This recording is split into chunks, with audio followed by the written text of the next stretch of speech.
Do share it with your friends and family members so that they too can get knowledge about it. What should we do next? Now when this meeting was going on, suddenly a messenger from Jordan with the letter of Amr ibn As from Jordan reached Abu Ubaidah. And it was written in this letter that seeing the strength of the army of the Roman Empire, not only in Jordan but many Christians are rebelling everywhere. And now when they saw that the Muslims have left Emsa due to the fear of that army, then their confidence has increased even more, and it has become very difficult to control these rebellions everywhere. Now the Muslims were trapped on both sides, meaning that the army of the Roman Empire was moving towards them and people were rebelling everywhere behind them. So the Muslim generals understood that living here in Damascus is a very dangerous thing. But Damascus was such a big city. This decision was not made by these generals, but it was made by the Caliph of Medina, Umar bin Khattab, and his ministers Abdurrahman bin Auf, Usman, and Ali. So in just a few days, Umar bin Khattab's letter from Medina reached Damascus, in which it was written that the decision has been made that this city of Damascus should be left. And not only Damascus, but the whole of Syria should be left. And move back from here and select a place for war, whose location is such that there is an Arab area behind its back, so that there can be no rebellions from behind. And all our enemies are in front of our eyes. So, immediately Hazrat Umar started working on this order, and the Muslims left Damascus and moved back, and set out for the army of Amr ibn As in Jordan. But before leaving, Abu Ubaidah ordered all the people here to return the tax. Abu Ubaidah ordered to return the tax. And the people here were also surprised, wondering, who are these people? Finally this army of Muslims and the army of Amr ibn As met near the Yarmouk River, and all the Muslim armies in Syria also came and joined this army of Muslims. They all started waiting for the army of the Roman Empire. There in Medina, Hazrat Umar and all his ministers were in great tension, thinking about how they will face such a big army. Because, well, this was the biggest war in the history of Islam, so they started gathering people in Medina to help this army. Hazrat Umar called everyone to Masjid-e-Rawi and gave a very powerful speech. In this speech, the first of all those companions also came forward who were part of the first war of Islam, the Battle of Badr. And now their age was also quite high. But this war was so dangerous that 100 companions of the Battle of Badr were ready to join. Out of the 313 from the Battle of Badr, 100 companions were ready, which is a very big number. So these companions of Badr were also ready to go to the Battle of Yarmouk. Now, they were ready to pick up the sword and go to the Battle of Yarmouk. Seeing these 100 companions, 1,000 more companions were also ready for this war. And seeing these 1,000 companions, 5,000 more Muslims also promised to go to Yarmouk. Seeing this, Hazrat Umar also decided that he would lead this war in Yarmouk. But then, the other companions told him that it is very difficult to win this war. And what if the Muslims lose this war and the Caliph is also harmed? So, this will be a big loss to Islam. So don't go for this war yourself. Now, there was an army of 200,000 on one side, and only 30,000 on the other side in the field of Yarmouk.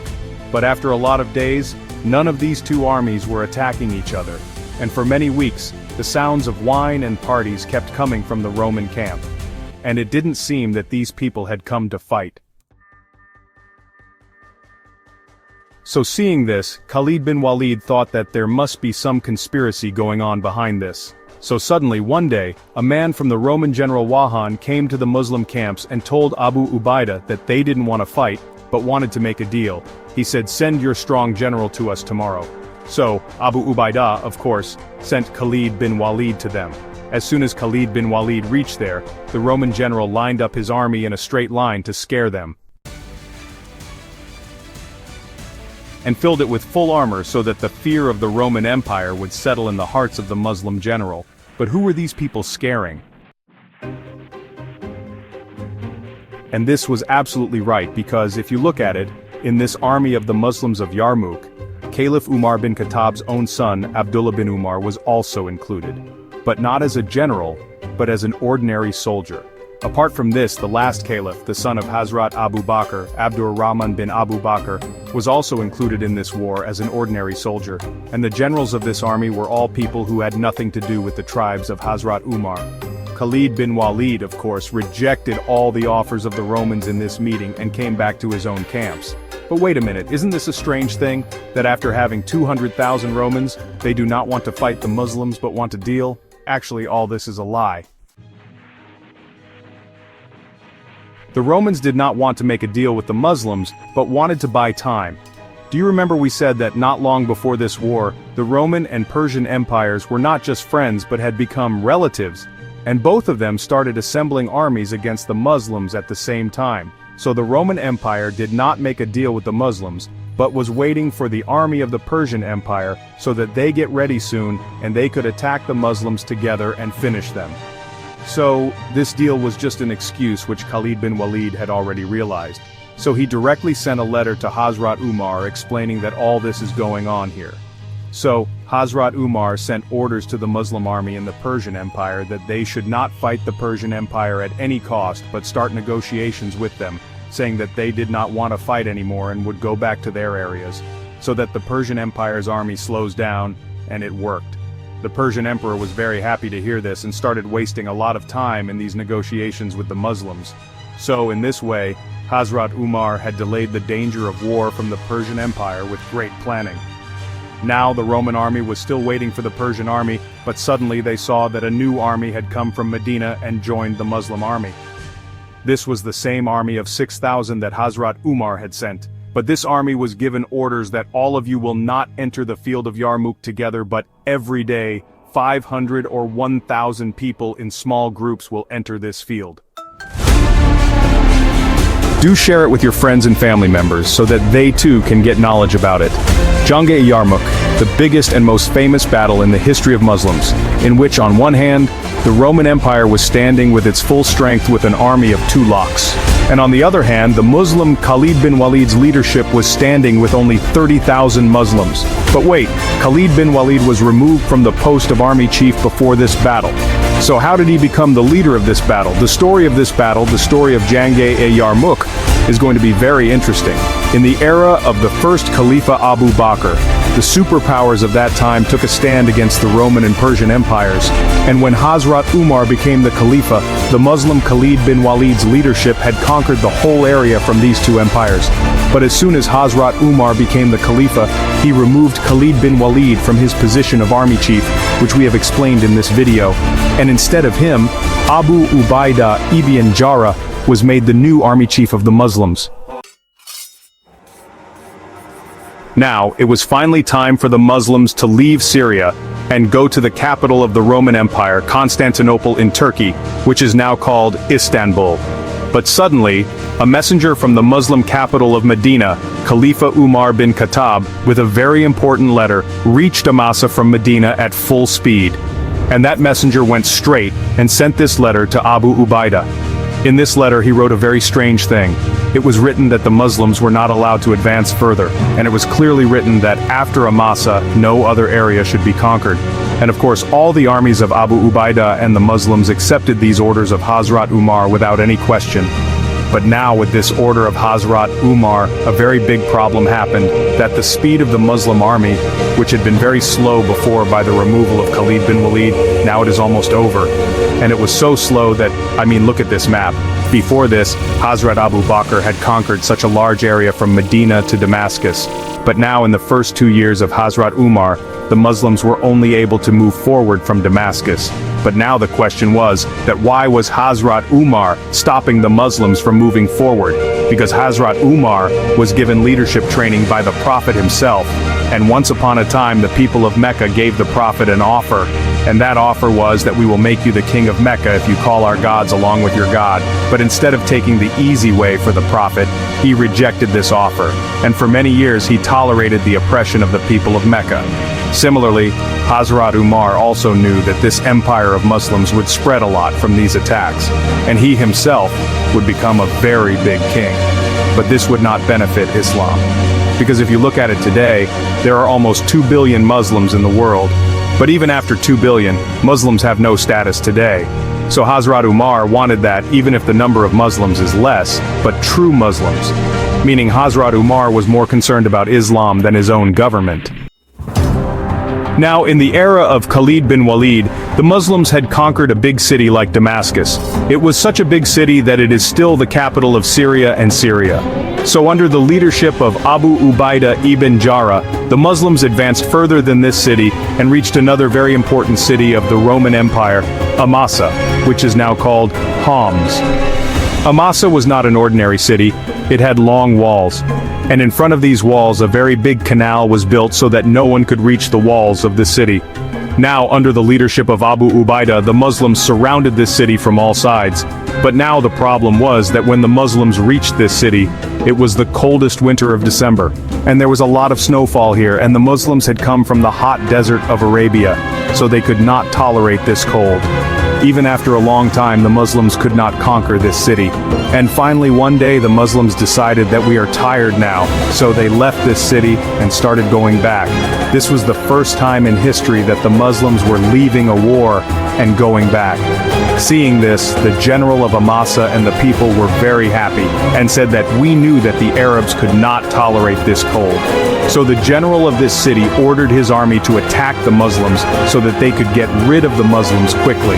Because of this, his army came out of the fort and started chasing the Muslims. As soon as this army came out of the fort, the Muslim army suddenly stopped and attacked them. And at the same time, these two Muslim armies also came and attacked this army. And in this way, all these armies were finished and their general was killed. Looking at the excellent planning of the Muslim army, it seems that this must have been the advice of Khalid bin Walid. Abu Ubaidah came back to the city with the Muslim army. Seeing this, the people of Amasa, who were still very happy, lost all their courage, and they opened the city gates and surrendered in front of Abu Ubaidah.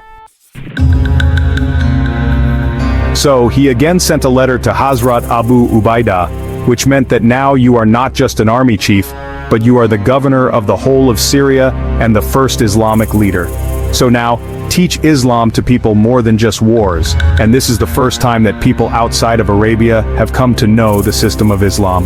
Before this, in the era of Hazrat Abu Bakr, Muslims were in such a tense situation that they did not get time to establish an Islamic system in these new areas. So now for the first time, Hazrat Umar put a new system in front of the world, the system of Khilafat.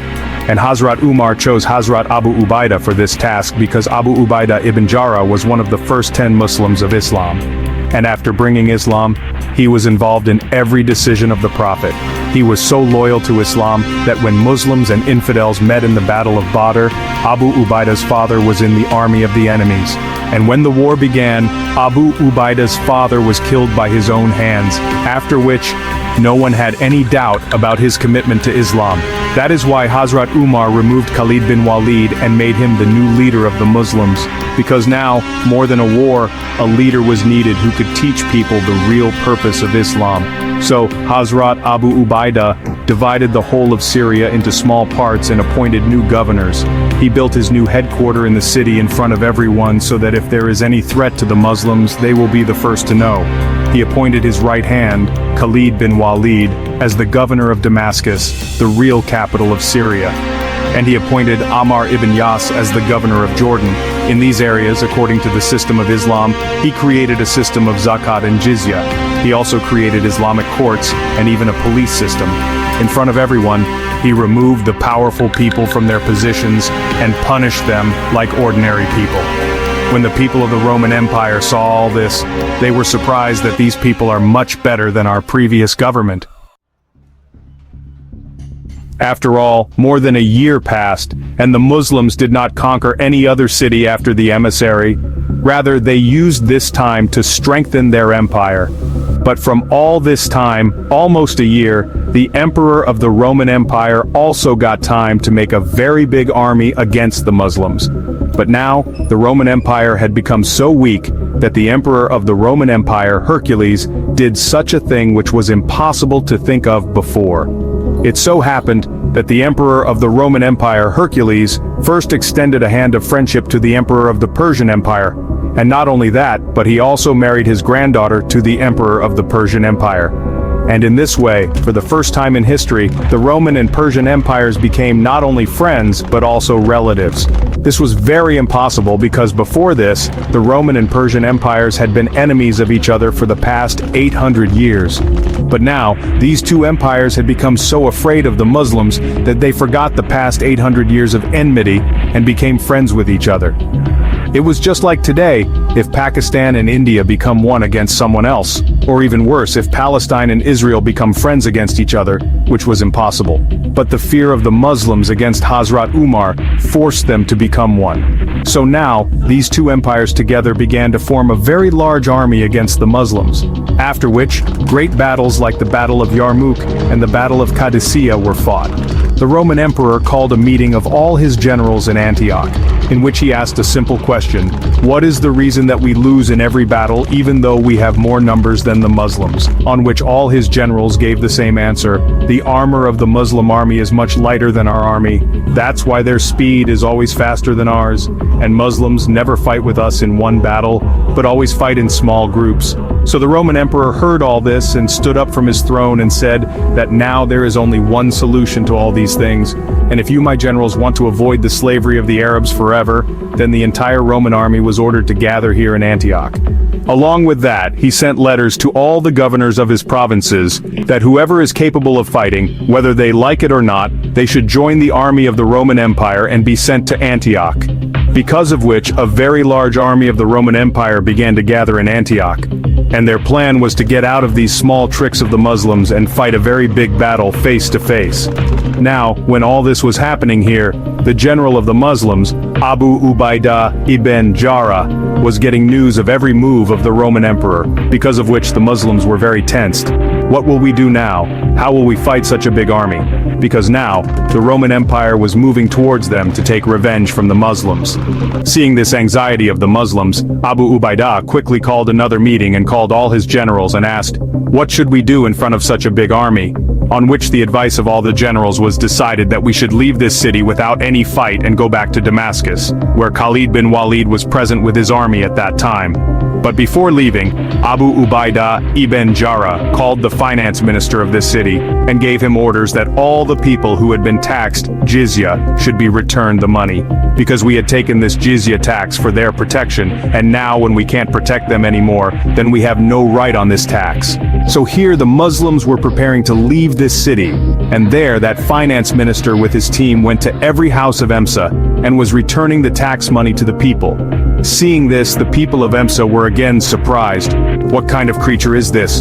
That we were just happy that they didn't kill us after conquering our area and didn't do anything to our women and didn't take our lands. And now, even after all this, they are returning the tax taken from us. One of them even came to the general of the Muslims and said, "May God bring you back on us." So finally the Muslims left this city, Homs, and went to Damascus, where Khalid bin Walid was waiting for them with his army. As soon as they reached Damascus, the meeting of all the generals started again, after me. Saying this, Abu Ubaidah, do share it with your friends and family members, so that they too can get knowledge about it.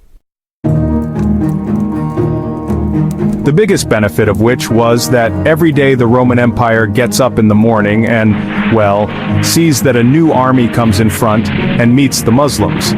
So finally, Roman General Vahan thought that if this goes on, it will be very difficult to defeat the Muslims. So one day, finally, after almost a month, the army of the Roman Empire left their camps and started moving forward, and they stood in front of the Muslims. Seeing this, the Muslims also straightened their ranks. And, both the armies were ready for the war. This war must have looked exactly like this at that time, because this is the army of 20,000 Muslims, and in front of them is the army of 200,000 of the Roman Empire. Such a big difference, right? Some modern historians of today say that this army of the Roman Empire is less than 200,000 and around 100,000, but in Islamic sources it is said to be between 150,000 and 240,000. So let's just take 200,000. Abu Ubaidah organized his army, and behind his army stood his four main generals, Amr bin As, Shurabil, Khalid, and Yazid bin Abi Sufyan. Just one night before the war, Abu Ubaidah called a meeting of all his generals, and they all started planning the war. Now, when they were planning this war, suddenly Abu Ubaidah said, "What do you all think about this? That we should change the leader for this war. That is, Khalid bin Walid should be the leader of this war instead of me, and I am the army chief. Because, well, we cannot go against the orders of the Caliph, but only for this war. What do you think?" On this, all the generals said, "What did you say?" All of us were thinking the same. And the real fun of the war will come now because they all knew that, in this war, a mind like Khalid bin Walid's would be very much needed. So, the next day, the first day of the war, Abu Ubaidah came down from his position and stood in the ranks of the generals. And Khalid bin Walid came back and stood again in the position of the army chief. And the war began. In this war, all the great companions were present whose names we keep hearing in ahadith and history. For example, Abu Zar Ghafari, Abu Huraira, Abdullah bin Umar, Abu Ayyub Ansari, and at the age of 70, Ammar bin Yasir, whose parents were the first martyrs of Islam. All of them were present in this war. And the sons of Abu Bakr, Umar, and Uthman were also present in this war. The first day of the war was the 15th of August, in the year 636. That is, 2 years had passed since the caliphate of Hazrat Umar. The Roman army, due to their high numbers, attacked the Muslims first. They fought for a long time, but, on this day neither of the armies suffered any major losses. Both sides were, testing each other's strength and courage. And by evening, both armies returned to their positions. In this war there was a Roman soldier named George who was martyred. You see, before the war, George had left the Roman army, he accepted Islam and joined the Muslims, and on the very first day of his Islam, he was martyred. On the second day of the war, the Roman Empire launched an attack on the Muslims. This happened directly after the Fajr prayer, in an attempt to surprise the Muslims. But Khalid bin Walid, being the brilliant strategist he was fully aware of this plan. So, before the Romans could reach, the Muslims were already prepared for the war. This time, the Romans attacked with great intensity. After some fighting, on the right side of the Muslim army, which was under the command of Amr bin As, the pressure became immense. Slowly but surely they began to fall back from the main line. And eventually, they retreated so far back that they reached the Muslim camps, where the women and families of the Muslims were present. Because the Muslims had been living in the Roman Empire for the last 3 years, their families had also left the Arabs and settled there. When these women saw that the Muslims were slowly retreating from the war, they lined up a lot of camels in front of their camps, almost creating a wall. Then, they jumped into the war in front of the Roman Empire's army, something that had never happened before. Some women started throwing stones at the Muslim men from their camps, and some slogans were recited to make the Muslim men feel ashamed of moving back from the war, encouraging them to move forward. And you know what? It actually worked. The Muslim army stopped retreating and stood firmly in its place. At the same time, Khalid bin Walid took his army and rushed to the right side to help the Muslims there. Then Amr bin As and Khalid, may Allah be pleased with them, pushed the Roman Empire's army back, forcing them to retreat to the spot where the war had originally started. Now, when the war seemed to be stabilizing again, suddenly the left side of the Muslims, which was led by Yazid bin Abi Sufyan, could no longer bear the pressure. Slowly, they retreated to their camps.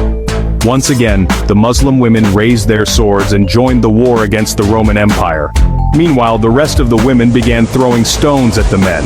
Some poetry was also recited to encourage the Muslim men to fight on, and, as it is said, one of these women was Hinda. She threw a stone at Abu Sufyan and told him, "Now go and clear your sins, the ones you committed before coming to Islam."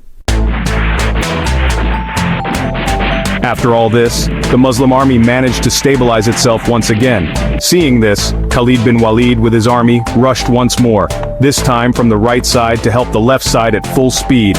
Together, they pushed back the Roman Empire's army, forcing them to retreat to the original starting point of the war. And then after a while, without gaining anything, the Roman army withdrew and returned to their camps. On the third day of Yarmouk, the Roman Empire attacked the Muslims again. And well, once more, after a little war, the right side of the Muslims started retreating. But this time, they were given specific orders. They were told not to retreat in a straight line like last time. Instead, they were to retreat at a specific angle. The idea was to divide the entire Roman army into two, so that Khalid bin Walid could launch an attack from the center. So the Muslim army followed the orders exactly as planned. And just like before, the Muslims and the Romans fought fiercely until evening. Many lives were lost on both sides. By the time evening came, the Roman army retreated back to their camps. On the fourth day of Yarmouk, things took a dangerous turn. In fact, this day is still remembered as the Day of Lost Eyes. This time, the Roman general Wahan completely changed his strategy. Early in the morning, he ordered his left side army to attack the Muslims while gradually advancing the rest of his forces. Wahan's plan was, honestly, quite clever. After some time, the right side of the Muslim army began retreating again. Seeing this unfold, Khalid bin Walid quickly took action to stabilize the situation. He gave orders to Abu Ubaidah and Yazid. He told them, instead of standing their ground, they should attack the Roman army and move toward the right side to assist the retreating Muslims. Abu Ubaidah and his army went ahead and stopped the Roman Empire for a long time. The war continued for, well, quite a long time. Finally, the Roman general decided to take his archers ahead, and they started shooting arrows at Abu Ubaidah's army. From this, many Muslims were martyred, and among those who survived, 700 of them were shot in the eyes, leaving them almost blind. This, unfortunately, forced Abu Ubaidah's army to retreat. Now on the fourth day, for the very first time, the Muslims' right and left armies retreated so much that both armies ended up reaching their camps.